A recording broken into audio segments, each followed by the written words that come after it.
করাই কাজ। আমাকে মমতা ব্যানার্জি চাঙ্গা করেছে, অভিষেক ব্যানার্জি চাঙ্গা করেছে, আমি কর্মীদের চাঙ্গা করছি। মানুষের জন্য কাজ করবো, গরিব মানুষের অধিকার রক্ষার লড়াই ছোটবেলা থেকে এই জন্যই রাজনীতিতে আসতাম। যখন পড়তে গেছিলাম, কলেজে গেছিলাম, ভালো ছাত্র হিসেবে গেছিলাম। আমার মাথা খেয়ে দিল একজন, বললো যে এই দেশে কিচ্ছু হবে না, শুধু পড়াশোনা করে মানুষের সামনের অধিকার হলে হবে। আমি বুঝতেই পারি ছেলে, দেখুন না, সত্যি তো একদম আমার কলেজে বাইক নিয়ে আসে, আমি মাইনে দিতে পারি না, কেন হবে এ লড়াই করে? সেই থেকেই রাজনীতিতে প্রবেশ করলাম। আমার রাজনীতিতে আসার কথা ছিল না, আমার রাজনীতিতে আসার কথাই ছিল না, পড়াশোনা করার কথা ছিল।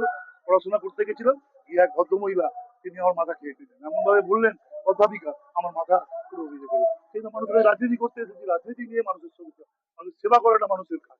আমি যেখানেই থাকি সেবা করাটা ব্যাপার।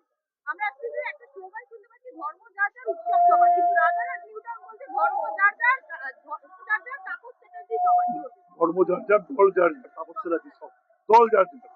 বিজেপির লোকেরও তাপস চ্যাটার্জি, বামফ্রন্ট লোকেরও তাপস চ্যাটার্জি, তৃণমূলের তাপস চ্যাটার্জি, জনগণের তাপস চ্যাটার্জি, গরিব মানুষের তাপস চ্যাটার্জি, থ্যালাসেমিয়া পেশেন্টের তাপস চ্যাটার্জি, তাপস, মুসলিম মানুষের তাপস চ্যাটার্জি, হিন্দু মানুষের তাপস চ্যাটার্জি, আদিবাসী মানুষের তাপস চ্যাটার্জি, মানে হিন্দিভাষী মানুষের তাপস চ্যাটার্জি, যেটা আমি করছি।